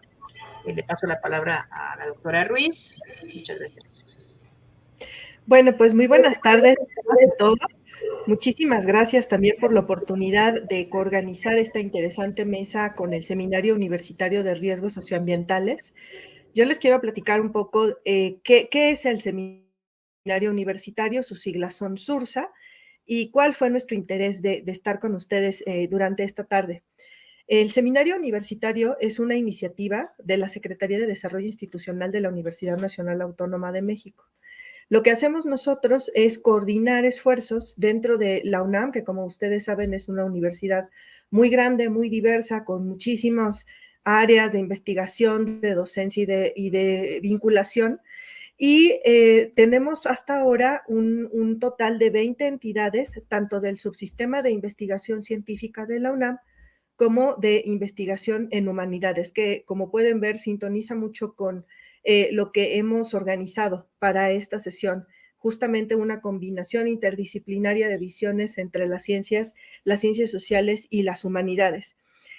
Nuestra principal misión es desarrollar y fomentar la investigación en torno a algunos temas estratégicos, como lo son el riesgo, las políticas públicas y la gestión, los procesos de desarrollo, medio ambiente y su relación con el riesgo, la reducción del riesgo de desastre y la comunicación pública de la ciencia y los riesgos. Entonces, claro, al tener todas estas áreas de interés y siendo la doctora Rosa María parte de nuestro comité asesor, pues tuvimos un especial interés en vincularnos con CIBSA y con la organización de este simposio, de este importante simposio, porque precisamente cae dentro de nuestras áreas estratégicas y estamos seguros además que lo que hemos visto durante esta mesa y lo que hemos visto durante el resto del Congreso será realmente de mucha utilidad y visión para poder planear actividades conjuntas que precisamente fomenten el conocimiento sobre este tipo de problemas, sobre el riesgo ambiental, pero también su aplicación en ámbitos profesionales, que es una cosa que nos interesa mucho, la vinculación entre el conocimiento y todos aquellos ámbitos en los cuales este conocimiento es aplicado y puede hacer una diferencia en resultados. Entonces, pues eso es lo que hacemos en el seminario universitario. Agradezco mucho a CIPSA la oportunidad de coorganizar esta mesa y de formar parte de este importante simposio. Y pues para poder continuar con la dinámica de la mesa, le paso la palabra a Pablo González Castillo, investigador del Instituto de Estudios Urbanos y Territoriales de la Pontificia Universidad Católica de Chile, para que empecemos justamente este comentario sobre las 4 ponencias que hemos visto, que me parece que han sido muy, muy ricas, y después damos paso pues a las preguntas y comentarios del público que amablemente nos sigue esta tarde. Hola, buenas tardes. Bueno, primero agradecer la invitación de la doctora Rosa María, de CIPSA y SURSA, también por la invitación a poder comentar de alguna manera en este simposio. Bueno, primero señalar que mi experiencia en los temas socioambientales viene desde los estudios sobre la localidad de Chañaral, que es una de las localidades costeras en Chile más afectadas por depósito masivo de relaves, un ingente depósito de todo lo que deja, digamos, la industria del cobre, y que eso lo hace de alguna manera acreedor de uno de los grandes conflictos socioambientales en América Latina. De eso ya de hecho hablaba la profesora Sandra Cortés en una de las salas anteriores, en la sala 1 de la mañana, y en la cual hay muchas de las dimensiones que ustedes de alguna manera abordan. Está de alguna manera la afectación ambiental del biotopo y del ecosistema en general, de la salud humana.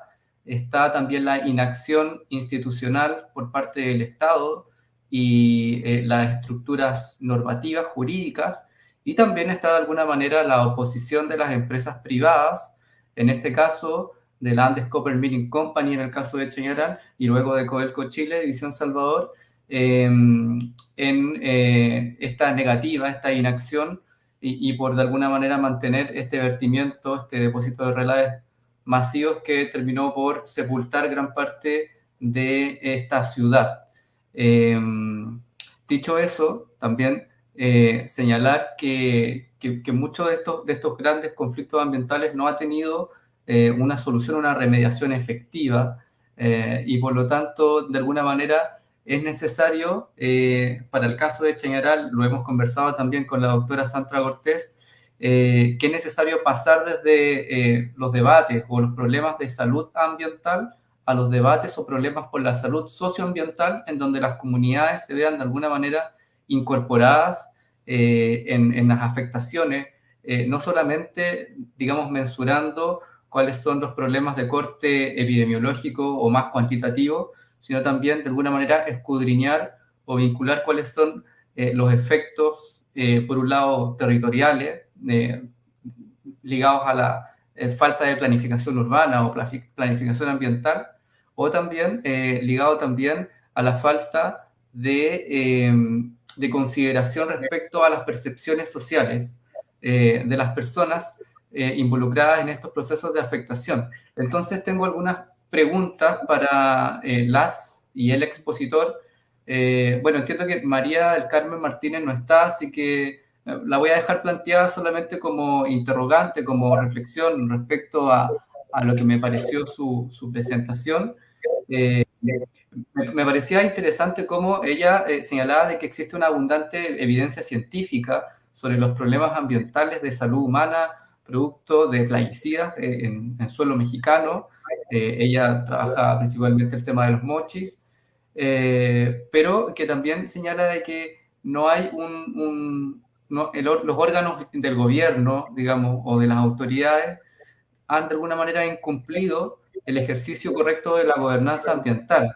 Entonces, también ahí me surgía el problema, ¿no? O el debate respecto a cuál es el rol entonces que han adoptado las comunidades locales para poder de alguna manera visibilizar estos problemas en perspectiva quizá de conflictos socioambientales. Me gustaría, digamos, haber visto qué es lo que sucede ahí ante estos grandes actores, ¿no? Por un lado el Estado y toda la estructura jurídica normativa, y por el otro las empresas que siguen trabajando, digamos, con agentes tóxicos mediante el uso de plaguicidas. Y por lo tanto también cuál es el rol que han ejercido las empresas agroindustriales en mantener, digamos, esta especie de status quo en la producción y el uso de los plaguicidas para, de alguna manera, neutralizar o de alguna manera soslayar la constatación científica de este problema ambiental. De alguna manera, ¿cómo lo han hecho para impedir que de alguna manera la correcta gobernanza se concretice? Para el caso de Julieta, sobre la distribución en el ambiente e impacto en salud en los fármacos de uso veterinario, me interesa mucho ahí que puedas profundizar quizá, Julieta, en el concepto de una salud, digamos, ¿no? Poder vincularlo en perspectiva de suelo, qué es lo que se entiende en ese sentido entre la salud animal, la salud vegetal y la salud humana, en un contexto en donde tú mismo señalabas que es una industria que ha vivido muchas transformaciones en muy poco tiempo, quizá, en las últimas décadas, señoras. Entonces, si tú pudieras verlo quizá en perspectiva histórica, digamos, estas transformaciones territoriales que luego devienen en determinantes histórico-territoriales para la salud, entonces, ¿cómo, digamos, obedecen estas transformaciones productivas? Y también preguntarte por el desarrollo de los marcos normativos. De alguna manera, preguntarte si han estado en constante actualización en relación a cómo también se han experimentado estas grandes transformaciones en la estructura territorial, ¿cierto? De lo que tiene que ver las dinámicas de la industria bovina o ganadera en general también. Sabemos que la producción de la industria láctea viene, digamos, de una gran industria que también produce una importante emanación de metano que afecta con los gases de efecto invernadero y que por lo tanto también es parte, de alguna manera, causa de lo que es el cambio climático. Entonces, de alguna manera ahí preguntarte también por esta relación entre este cambio en la estructura territorial, los cambios normativos y de alguna manera cómo esto ha generado también tensiones territoriales dentro de las provincias que tú señalaste dentro de Argentina. En el caso del profesor Carlos Molano, bueno, principalmente preguntarle también por lo que implica el tema de las infiltraciones a las napas subterráneas, y quiero hacer una pregunta específica a un caso cercano a Bogotá, que él debe conocer muy bien, que es el relleno sanitario de Doña Juana. Preguntarle de alguna manera cómo este manejo inadecuado de residuos, digamos, no solamente podemos hablar de los residuos en términos específicos de una sola composición química, sino que son muchas composiciones químicas, pero preguntarle en este caso por los residuos sólidos urbanos.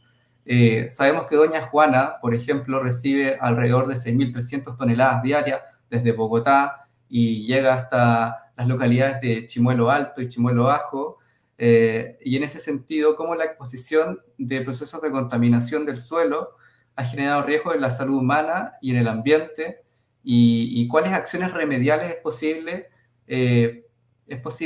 concretizarlas de alguna manera en este relleno sanitario, que pareciera ser de pronto una bomba de tiempo, en términos de los grandes estallidos y conflictos sociales que han habido en ese lugar. ¿Qué efectos contaminantes en ese sentido deben remediarse y bajo qué criterios?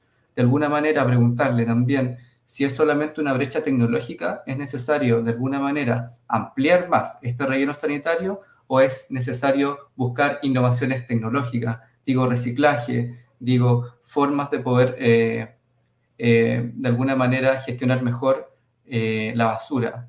Y por último, a Elisa, que también me pareció muy interesante esta vinculación con los derechos humanos. Pablo, ¿puede ser un poco más breve? Tenemos ya solo 15 minutos de transmisión, para que dé tiempo que responda cada uno. Si puedes hacer tu pregunta breve para la doctora también, por favor, y que ya vaya respondiendo. Me parecen perfectas tus preguntas, lamento interrumpir así, pero es en el uso del tiempo. Entonces, si haces tu pregunta rápido a la doctora Elisa. A Elisa, entonces, bueno, preguntarle más escuetamente por el vínculo entre ambiente, salud y lo que mencionabas tú como la cuarta generación de derechos humanos en materia del suelo. ¿Cuál es el rol que jugarían los principios de precaución? Que sabemos que también hay una batería jurídica, hay una estructura, digamos, ahí de pensamiento que se ha establecido sobre los principios de precaución y cómo eso puede, en el fondo, adoptarse para generar medidas para impedir de alguna manera que más suelo sea contaminado de manera arbitraria ante riesgos que son constatables. Eso. Bien, gracias. Le pido entonces que en el orden en que se hicieron las preguntas, primero que si responde por favor Julieta al interesante planteamiento que hizo Pablo. Breve, por favor, no sé, unos 5 minutos para que dé tiempo que hablen los tres y así consumimos el tiempo restante. Gracias. Bueno. Te escuchamos. No, ya no te escuchamos. ¿Se escucha, Rosa? Ahorita sí, ya. Bien, gracias, Pablo, por tus comentarios. ¿No? Sí. Gracias, Pablo, por tus comentarios. Bueno, aprovecho de paso para agradecer por las ponencias muy interesantes de todos.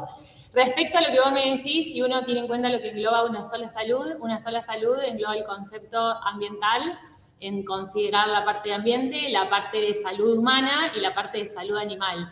En lo que respecta a eso y a englobar, me parece que en cierta forma, si bien el trabajo de tesis se viene desarrollando hace unos pocos años y medir drogas de uso veterinario en este tipo de sistemas productivos, en lo que respecta a Argentina o a Latinoamérica es medianamente poco lo que se viene haciendo, desarrollando en lo que respecta a matrices ambientales y poder englobar lo que es suelo, lo que es estiércol, lo que es agua de pozo y después, asimismo, lo que es el efluente, porque estos sectores productivos generan este tipo de residuo, como es el efluente y el estiércol, que se vendría a utilizar como una enmienda para mejorar la calidad de los suelos. Pero para que yo pueda mejorar esa calidad de los suelos, debo conocer qué tengo en ese estiércol y en ese efluente que genero a partir de la producción, de la actividad productiva, y así poder implementarlo como una enmienda o un mejoramiento. Todos los conceptos que vos hablas, que también se vienen estudiando respecto a lo que es metano, contenido de fósforo, contenido de nitratos, de nitrógeno, que generan nitratos, nitritos en lo que es el suelo, van a ser, aparte del aporte a la tesis y al aporte sobre todo a cómo se van a comportar estas sustancias y poder relacionarlos con ese contenido del que vos me venís hablando y de otro tipo de mediciones que se están realizando en esos suelos. Y respecto a medir el suelo, para mí sigo considerando que es una de las matrices que debemos trabajar. Sobre todo, el doctor, mostró que los hidrocarburos y en cierta forma muchos de los plaguicidas son las sustancias con más alta retención en suelo, por lo tanto, o no se mueven, por lo tanto, es a estudiar porque esas sustancias, frente a distintas condiciones climáticas, pueden empezar a movilizarse y pueden también llegar a lo que es el cultivo. Hoy se está estudiando también y se vienen publicando el uptake de las drogas de uso veterinario en lo que son los cultivos, y los cultivos son los que luego consumimos nosotros, los seres humanos.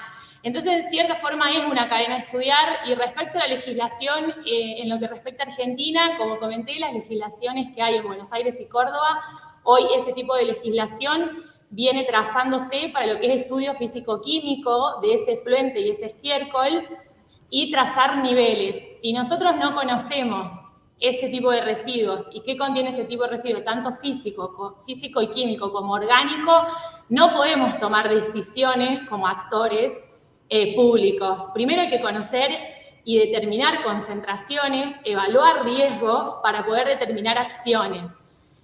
Porque en cierta forma acá son varios los actores que involucramos, tanto como lo vienen diciendo el Estado, nosotros los científicos que trabajamos en pos de una salud, y la población misma y el sector productivo. No podemos dejar de ver el actor que es el sector productivo y tenerlo en cuenta. Entonces, para tomar decisiones y poder regular, tenemos que tener este tipo de acciones. Yo creo en eso, creo en el poder, en la regulación a partir de la demostración y la evidencia científica, y para hacerlo hay que involucrar a los laboratorios porque los datos deben tener calidad analítica. Ante todo, el dato tiene que tener una calidad analítica en la medición y una calidad de laboratorio. Así que de mi parte, muchas gracias. Muchísimas gracias, Julieta. Contestado a tu pregunta y podría seguir hablando. No, muchísimas gracias. No, sí, quedó la pregunta. Ahorita le pido a Carlos Molano, por favor, si responde a lo que preguntaba Pablo acerca del caso de doña Juana, si tienes algún comentario. Sí, hombre, no, y Pablo conoce bien o bastante bien el caso de doña Juana. Hace varios años, como 20 años, no he vuelto por doña Juana, pero sí, es como tú lo dices, es una bomba de tiempo, y de hecho ya explotó una vez esa bomba. Se puede hacer muchísimo precisamente antes de esa primera derrumbe que hubo por presión de gases en el mismo relleno. Se hizo unas tomografías eléctricas, lo que hoy llaman hidrogeología eléctrica, y resulta que no solamente porque había incertidumbre de un punto donde estaba lixiviando, y había varios puntos. Ahora, los pozos de monitoreo en su momento avisaron, ¿no? Aumentó la presión, en fin, y a los pocos días hubo este derrumbe que cayó sobre un río, el río Tunjuelo. Hoy en día han mejorado un poco las cosas. De hecho, recientemente con el acueducto Bogotá, en otro relleno, Gibraltar, se tiene un plan de desgasificación del mismo relleno. De manera que, como lo decía tal vez la doctora Julieta, hay que monitorear muy bien, y no es solamente monitorear el lixiviado, sino también la presión de ese lixiviado. Los pozos de monitoreo pues sirven para eso, para monitorear. Eso es lo que tendría así en forma muy breve. De pronto un comentario de esta parte de los pesticidas. La mayoría de los pesticidas pues sí, son inmóviles, pero para poderlos aplicar se utiliza un disolvente que es sumamente móvil, de manera que pues hay transporte de esos compuestos persistentes. Bueno, se puede hablar muchísimo más, pero simplemente ser muy sucinto en estas preguntas que daba. Muchísimas gracias, Carlos, te agradezco mucho. Creo que la doctora Elisa Cedas, no sé si el internet le falló, no sé si producción me pueden decir si está en sala de espera y hay que darle acceso. Mientras tanto, le pido a la doctora Ruiz que si nos hace preguntas que han llegado a través del chat del Instituto de Geografía, por favor. Sí, muchas gracias. Pues tenemos varias intervenciones en todos los chats, pero tenemos algunas preguntas muy dirigidas a Julieta Borello. Te preguntan, Julieta, si lo que han encontrado son los compuestos farmacológicos completos o sus metabolitos, y qué sería lo esperado luego de su paso por los animales que han sido tratados. Y en ese sentido, de acuerdo a tus conclusiones y resultados actuales, ¿a qué te refieres con alternativas de uso? Tu micrófono. Ya. ¿A qué te refieres con alternativas de uso? Bien. Respecto a las drogas veterinarias, ¿me puedes repetir, perdón, Naxil, porque eran 3 preguntas en una y me perdí en la última? Sí, que sí, lo que han encontrado son los compuestos farmacológicos completos o sus metabolitos, y qué sería lo esperado luego de su paso por los animales que han sido tratados.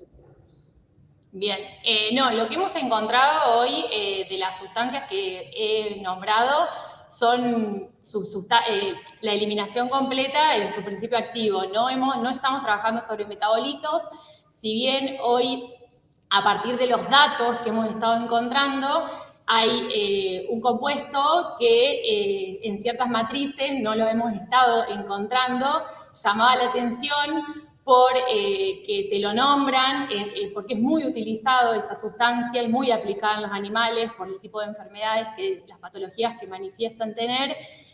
Por lo tanto, investigando y poniéndonos a trabajar un poco, hoy sí estamos trabajando en la investigación de sus metabolitos, porque cuando llega completamente metabolizado. Por lo tanto, sí, esa sustancia es la única, el resto lo hemos encontrado como principio activo, no trabajamos con metabolitos. Sí. De hecho, por su eliminación, por el tipo de ingreso y cómo es la vía de ingreso y cómo se eliminan completamente a partir de la orina y las heces, que es lo que llega al ambiente, digamos, que es a partir de lo que toma contacto con el suelo y el efluente. Bien, gracias. Podemos regresar a la pregunta que le había hecho Pablo a la doctora Sedas. Y ahorita proseguimos. Elisa.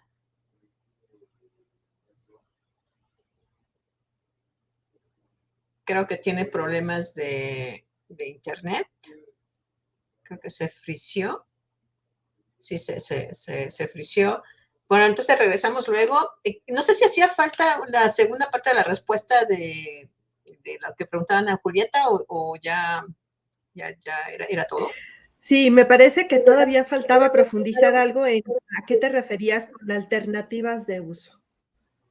Supongo que es en los medicamentos veterinarios. Ahí está, perdón, estaba desactivado el audio. No terminé, si el que preguntó puede volver a preguntar porque no termino de entender a qué se refiere con alternativas de uso, incluso yo, con otras alternativas que no sean esas drogas que actualmente se están utilizando en lo que es las patologías de los animales. Sí, o sea, viene la pregunta como te la leí, pero yo estoy segura de que se refiere a qué alternativas tienes, porque en algunas de tus conclusiones hablabas justamente de reducir la presencia de esos medicamentos, claro, sobre todo los que se usan en humanos, ¿no? Lo que pasa es que en lo que respecta a reducir, no es reemplazar una droga veterinaria por otra droga veterinaria para minimizar el impacto, porque si no volvemos a lo mismo, siempre estamos generando compuestos orgánicos y vamos a volver a estudiar un compuesto orgánico nuevo para ver qué está generando. Entonces la idea es trabajar sobre los que están, revisar su impacto y su estadía en el ambiente, su digamos, disipación, lo que respecta a su estabilidad y lo que respecta a cómo plantear una estrategia, digamos, una estrategia al no uso de antibióticos. Esa estrategia se refiere a lo que más o menos pasa en los seres humanos, es decir, bueno, ¿ese animal necesita realmente de ese antibiótico? ¿Qué dosis estoy usando de ese antibiótico? ¿En qué periodo lo estoy poniendo? ¿En qué momento lo estoy colocando? ¿A cuántas dosis? Entonces, a eso se refieren estrategias de implementar para poder minimizar el impacto en el uso, que es más o menos también lo que queremos lograr a nivel de los seres humanos. Si yo no necesito tomar una enrofloxacina, no necesito tomar una tetra, no la voy a tomar porque me la sea indicada, digamos, inadecuadamente. Eso es minimizar el impacto en lo que es el uso de antibióticos, antiinflamatorios o medicamentos en líneas generales. Después cambiar a otra droga, no, hoy no es mi trabajo investigar qué otra droga se puede utilizar, mi trabajo es revisar cuál es la minimización del impacto que vamos a poder generar minimizando su uso o, digamos, su adecuado uso.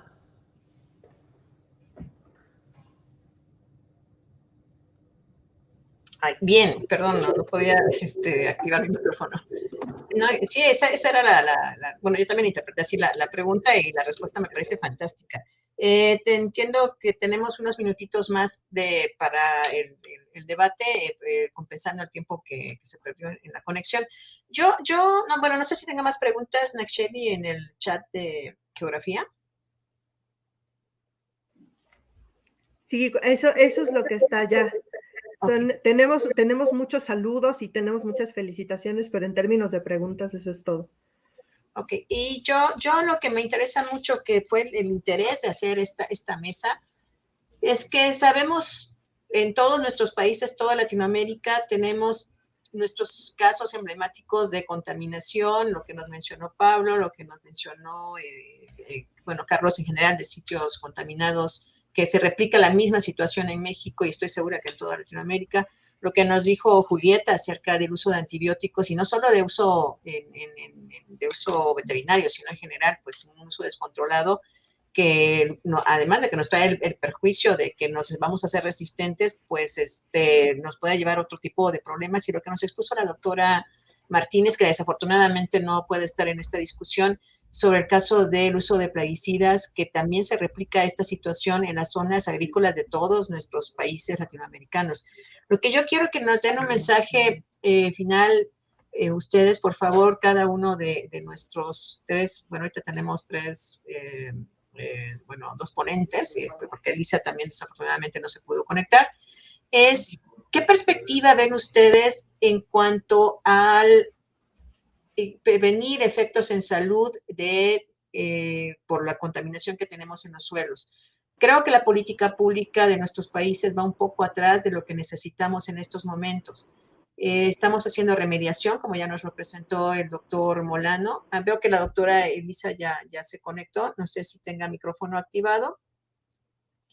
Si quieres, ahorita que hagamos la sesión, lo que estamos ya al final.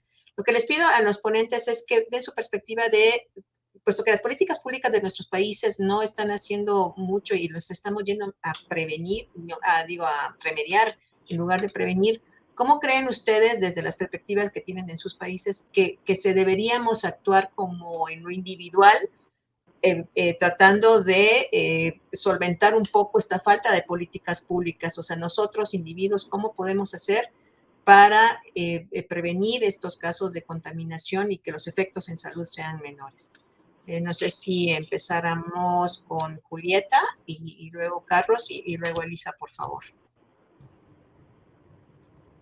Bueno, individualmente, pensándolo individualmente, más allá de que, como dije hace un rato, deberían ser varios los actores que pensemos en cómo trabajar, o no copensar, sino trabajar en conjunto para poder llevar a cabo las políticas públicas. Pero de manera individual creo que en la investigación aplicada, creo que el trabajo, hablo por mi trabajo, que hoy estoy llevando a cabo con mi grupo y el centro de CEPROCOR, que me abre las puertas para poder realizarlo, tenemos que darlo a conocer más allá de la comunidad científica. La comunidad científica tiene que llegar al actor principal, que es el Estado, y poner estos resultados, y lo que obtenemos en la mesa, explicándolos de la manera si tiene que ser más sencilla, y en el caso mío poner a los productores. Yo me he llevado gratas satisfacciones porque en lo que es el trabajo, nosotros el muestreo lo realizamos nosotros empezamos hace un año, y en lo que respecta al año nos han abierto las puertas de 55 establecimientos, y todo es de boca en boca, de hablar con el productor, con el ingeniero agrónomo, de comentarles de qué se trata el trabajo y decirles que vamos hacia un mejoramiento, y he notado un interés, si bien es una comunidad chica, he notado el interés de la gente y de los productores de querer conocer qué está pasando en sus sistemas respecto a estos efluentes, a este estiércol, a estos residuos. Y la semana pasada se estuvo llevando a cabo en la provincia de Córdoba la 5ª jornada provincial de residuos pecuarios, donde lo que respecta a drogas de uso veterinario, más allá de que al principio se fue hablando de lo que Pablo comentaba, del metano, el fósforo, el nitrógeno y demás, hoy ya se está hablando sobre las drogas de uso veterinario y su impacto en el ambiente y en la salud humana. O sea que yo estoy satisfecha, yo creo que de a poco nos vamos sumando, pero lo importante es dar a conocer los resultados del principal actor de todo esto para que tome decisiones. Tomemos un conjunto si es necesario. Perfecto. Muchísimas gracias. Nos queda un minutito. Le pido a Carlos que en un minutito nos pueda dar su conclusión, y yo despediría la mesa con Carlos. Bueno, no, muy acorde con el planteamiento de la doctora Julieta, y mire, las comunidades afectadas, ¿no? es algo que se debe tener en cuenta. Yo creo que se está mejorando bastante, pero aún hay dilemas, digamos, porque dicen, bueno, no tenemos presupuesto para prevenir. Yo dije, pero a diferencia de los países ricos, ellos sí tienen presupuesto para remediar, nosotros no. Entonces, todo lo que se haga en prevención, pues bienvenido. Y dándole el soporte legislativo, el soporte jurídico, porque definitivamente no se aprovechan de la falta de una legislación, ¿no? No solamente los grandes industriales, sino también el pequeño industrial, ¿no? Aquí hay muchos problemas en la parte minera y en otras áreas. Yo diría eso. Gracias. Muy bien. Muchísimas gracias a nuestros ponentes, a nuestros panelistas, a Pablo, Carlos, Julieta, Nacheli, Elisa Cedas, que se tuvo que desconectar por problemas de conexión, y a CIPSA, a Susana García. Muchísimas gracias por la oportunidad de estar todos reunidos acá. Sigamos disfrutando del Congreso. Muchas gracias a todos. Buenas tardes. Muchas gracias. Gracias. Hasta luego. Gracias.